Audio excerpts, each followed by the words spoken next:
Spoštovana tekmovalka, spoštovani tekmovalci, spoštovani organizatorji in pa predvsem lep pozdrav županu.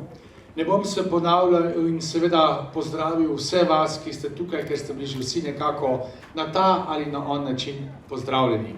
Pozdravil bom morda samo še tiste, ki so po moji presoji tudi pomembno, da jih pozdravimo. In to je seveda strokovna služba Državnega sveta na čelu z sekretarjem gospodom Marjanom Maučcem. Namreč vesel sem, da že vrsto let Državni svet aktivno združuje in pa povezuje delovanje kmetijskega področja in naše komisije, katere v letošnjem letu vodi gospod Cvetko Zupančič in katere aktivni član je tudi seveda gospod Vrisk.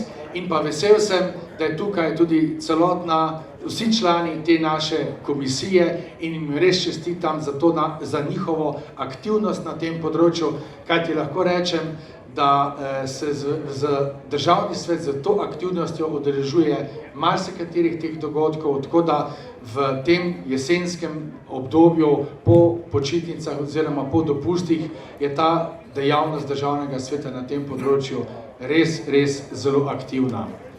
Torej, predvsem, ker bi želel še povedati, je tudi to, da bi vas, tako kot sem rekel, želel pozdraviti v imenu Državnega sveta.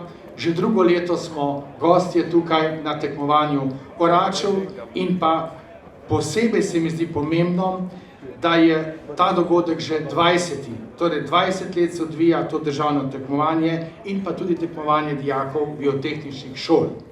To pomeni, da nam uspeva vzgajati nov rod zagnanih bodočih mladih gospodarjev na kmetijah. Današnja prireditev pomeni tudi priznanje vsem, ki ste povezani z obdelovanjem zemlje in da je to delo pomembno in da se ga ne da nadomestiti. Prav tako je ta dogodek v bistvu priložnost za prenos novih tehničnih in tehnoloških rešitev ter inovacij v prakso, pa tudi spomin na čase, ko je bilo oranje težaško in dolgotrajno delo, kot smo danes že slišali od našega umetnika, bi temu lahko rekel. Oranje združuje znanje, združuje spretnost, združuje ljubezen do dela na zemlji. Je starodavno pravilo in pri katerem sta se v zgodovini prvič nekako srečala tehnologija in narava. S tem pa je v osnovi omogočena tudi možnost zadostne pridelave hrane.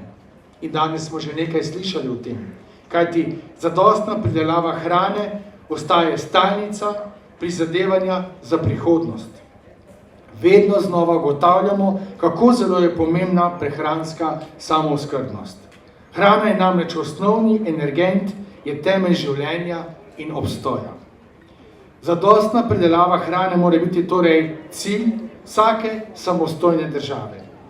Prehranska odvisnost lahko kaj hitro vodi tudi do odvisnosti na drugih področjih, pri čemer je grožnja z pomanjkanjem hrane zagotovo ena od najhujših. Na to seveda tudi opozarja Generalna skupščina Združenih narodov, ki je letošnjo leto proglasila za mednarodno leto prsti.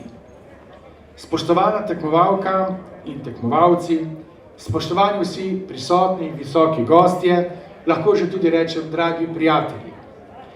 Proces dela in globalizacije, ki je zajel tudi kmetijstvo, zahteva aktivno in samozadostno ukrepanje na trgu, tukaj, danes med nami.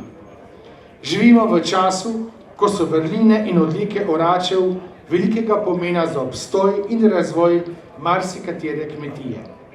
Govorimo o vztrajnosti, natančnosti, pogumu, odločnosti in še o marsikateri vrednoti.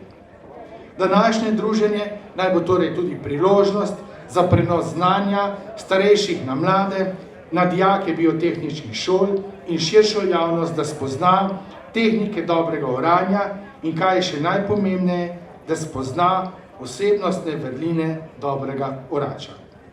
Vse to je seveda zagotovilo, da bo naše kmetijstvo tudi v prihodnje uspešno, da bodo naše kmetije zdrave in trdne in da bomo kot država ohranili in krepili našo suverenost z vidika prehranske samooskrbe. Čestitke res organizatorjem, Čestitke tudi vremenu, da je zdržalo, čestitke tudi vsem vam, ki boste seveda tekmovali in tako kot je bilo že danes rečeno, vsi ste zmagovalci, eni boste prvi, eni boste drugi in to je pomembno. Zato smo ponosni na vas in vam želim še veliko uspeha tudi prihodnje. Vsem nam pa prijetno združenje danes tukaj popoldne in še na mnoga leta in na takšne dogodke. Hvala lepa.